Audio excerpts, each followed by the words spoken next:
Simmons. I'm a freelance writer and have been for quite some time, as a matter of fact. I've written children's books, plays, song lyrics, and so forth. And in the comic book industry, which I've been in professionally since 1996, I created my own series, which is called Blackjack, which is the story of an African-American soldier fortune in the 1930s.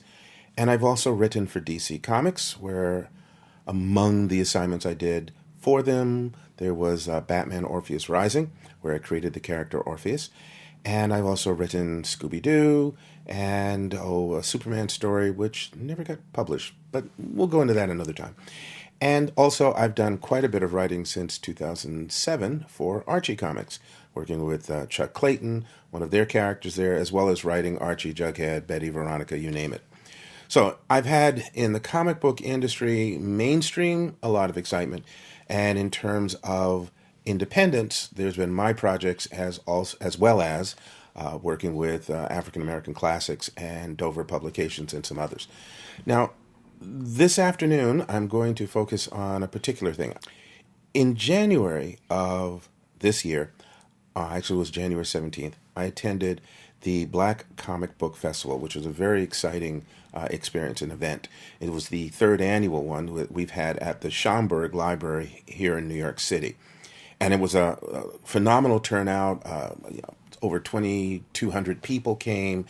There were a number of great talented writers and illustrators there, like John Jennings and Zetta Elliott and Jennifer Crute and Jerry Kraft and Machendo, and it's just on and on and on.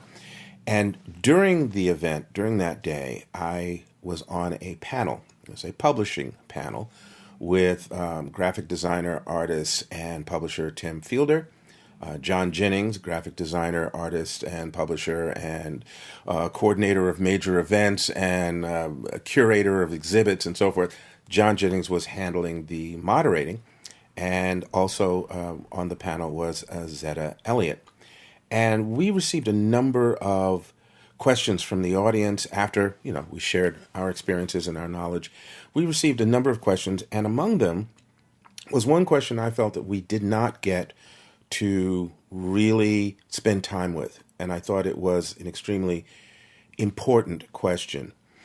One of the audience members asked us, how could young people really begin creating and publishing their own comic book stories? And Tim and Zetta and John and myself, we shared certain basic information. It was very quick. It was a Q&A session. And I really felt like there was more we could share. So I decided that I would spend one of my first podcasts just dealing with that a little bit more in depth, and also to present it on a level that would allow people who didn't have access to some of the software that was mentioned to show them that, yes, you still can produce your own work. You can start at a certain level and build up, or you can become really comfortable and productive at this particular level that I'm going to discuss today. Okay, I want to start with one of the basic things I say in my workshop, which really I think is necessary. There are certain job responsibilities in our industry, whether you're talking about the big dogs like, DC, Marvel, Image, whatever, Dark Horse, or if you're starting on a very small independent level. There are certain key jobs that not only do you need to identify whether or not they pertain to your project, but if they do, you need to honor. So, starting out very basically, and everybody, if you got pens, paper, whatever, jot this down. If you know it, fine. Still deal with it. Key jobs, 5 first key jobs. 1, writer. Okay, not everybody who is an illustrator is a writer, and vice versa.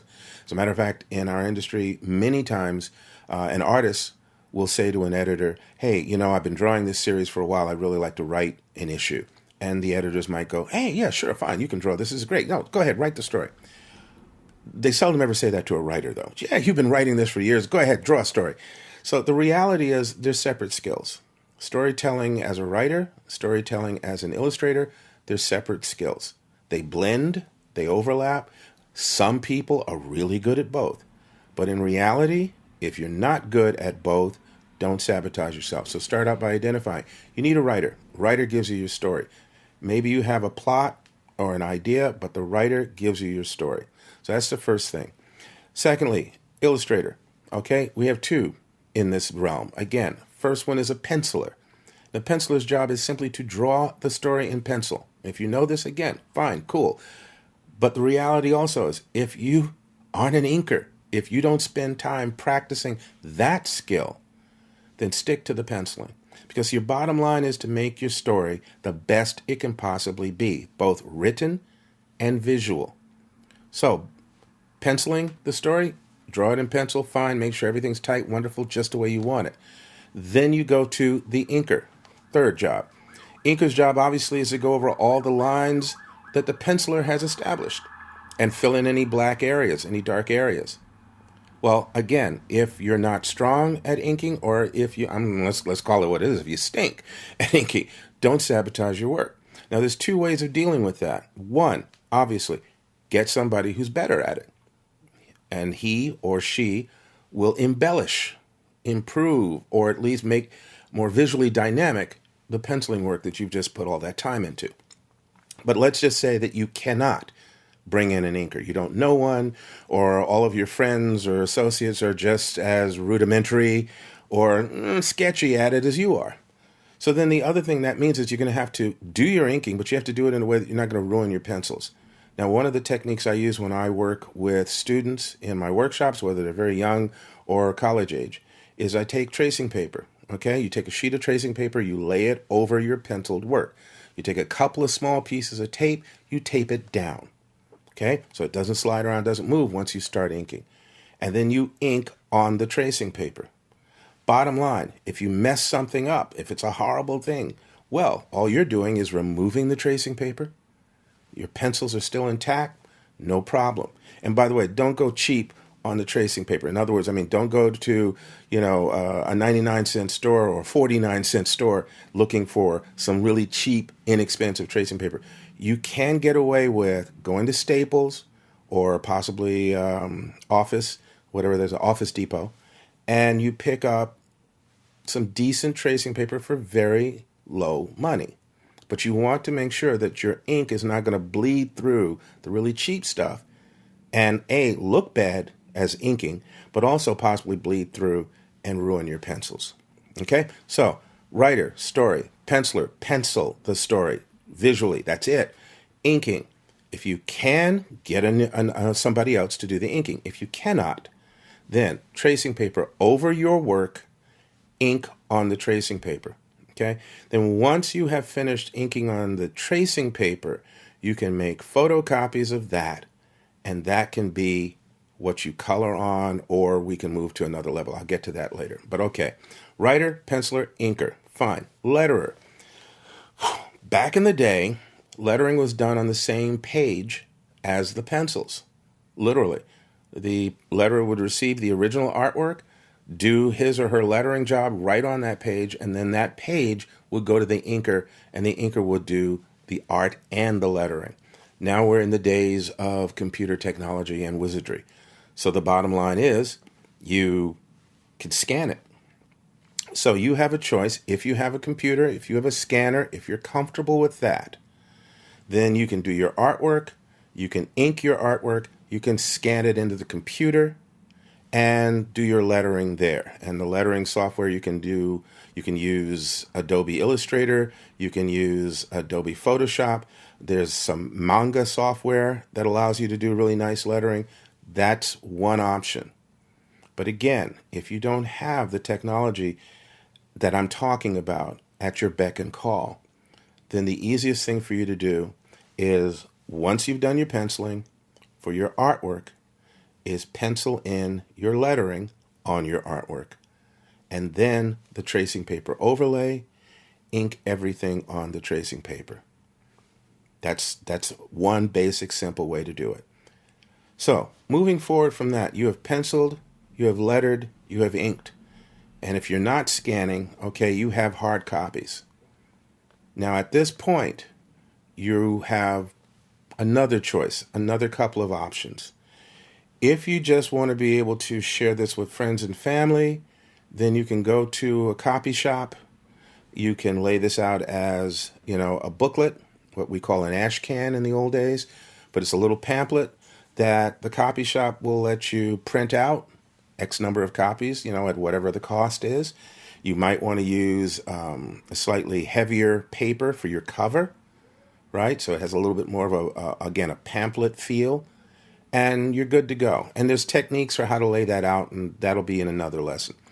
But bottom line, you can go to a copy shop, produce these things, again, at whatever cost you can afford, and you'll wind up with a little booklet, a little ash can, as we used to call it, a little demo of your skills that you can hand out and share with others. Now, back in the day, that was the only option. Now, your option is this. You have written, penciled, inked, lettered, all on hard copy, on paper. You scan all that into a computer. So now you have images, digital images of your work. This work can be uploaded to several sources. If, again, you just want to show and share, you can upload it to your website, to your Facebook page, Pinterest. Yes, hey, I don't spend that much time on social. So, all right, but no, Pinterest and Tumblr and any of the other social medias that you use already, that you're comfortable with, you can upload your artwork, upload your comic strip, your comic book, whatever, page by page or panel by panel until your friends, family, whomever have had a chance to see it. As I understand it, also, many of you may have an account with DeviantArt. There's another outlet for exhibiting your work. You can also go together with some people who have a website, and maybe as a collaborative, community sort of scenario, you can upload your comic book or comic strips to that website and create, in effect, an anthology or publishing experience, a publishing book, if you will, online. And again, you can direct people to that source to enjoy your work. Okay, so that's scanning your hard copy work onto a computer, creating JPEGs or TIFF files, uploading it to wherever you're going to put it on the World Wide Web. Okay. The other, obviously, is you can upload it to a print-on-demand source. And again, for those of you who don't know what that is, you have CreateSpace, you have Kablam. You can Google the phrase print on demand, and a number of options will pop up. You'll see a number of different companies, websites that you go to. Now, a print-on-demand company basically does what it says. It will take your file, which you'll have to save and process in a way that they will describe on their site. They'll say exactly how they want to receive the files, in what order, what resolution, all of that. You can do that. And then what happens is when you or potential, clients, patrons, customers want to buy your work, they will pay the website, let's say CreateSpace. They will buy it from CreateSpace. CreateSpace will receive a little piece of that amount, and the rest will go to you. So you'll get paid for your work. But they will not print up a bunch of these books and send them to your house, and you can leave them sitting there until you sell them. They will print only what someone orders. So if you order 20 copies of your book, you will pay a discount price for that. So let's say your book sells for $6. You will pay $2 and change for the book. They will also charge you for shipping the book to you. So that's a little extra cost. So when you get your book, if you're selling it for $6, gets you back the money you've invested, great. If not, then you might say, okay, $6 is basically almost what I spent to make the copies and bring it to me. So I'm going to have to charge $8 or $10 or whatever. So these are things you're going to have to think about if you're going to try and sell your work, and if you're going to try and sell it on the web. All right, there's always a lot of mechanics to work out, a lot of cost effectiveness to think about.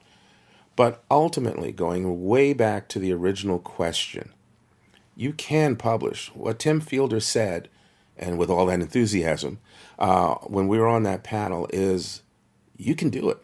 It's there. The technology is there to create the work. The technology is there to distribute the work. The technology, the software is there to help you become a retailer for your own work.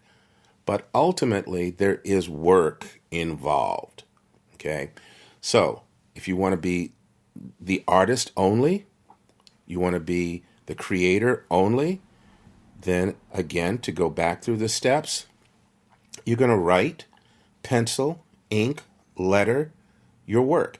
If it's in color, then you're going to do that. And I suppose I should speak on that for a moment. Black and white, if you're going to go print, is less expensive to print. Okay, if you go into a Staples or Kinko's and you want to make black and white copies, then you know that costs maybe 8 to 12 cents. You want to make color copies, now it kicks up a notch, okay?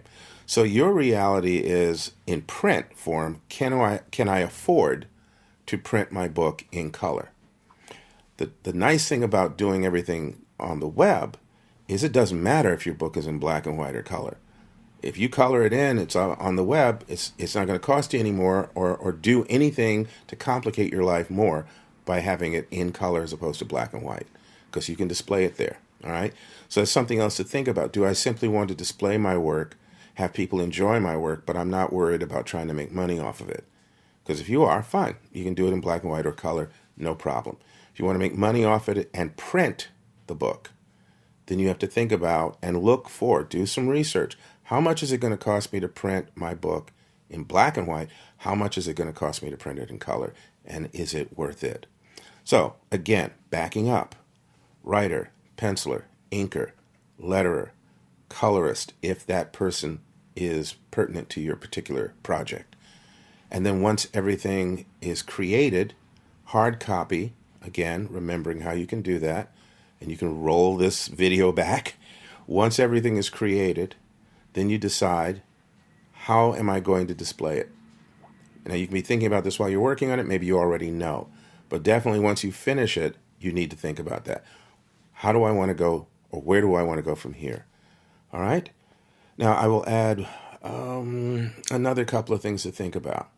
Okay, in terms of publishing, and there's a lot of basic tricks and things to consider with publishing. So I'm going to do that as a separate podcast at a later date, okay? Just not to take up the time for it now, but definitely keep your eyes and ears up, because I will be following through with that, as well as having some indie publishers come on and speak about it as well. Okay, I hope that everything I've had to say was of some use to you, is helpful to you, and obviously if you do want to ask questions, feel free to write to me at my email address is going to be on the screen in a moment, as well as my websites, and of course my Facebook pages, because I have this wonderful technician who's going to put all that stuff in there. But definitely, reach out if you have questions, further questions on any of this. And until next time, go forth and be brilliant. Take care.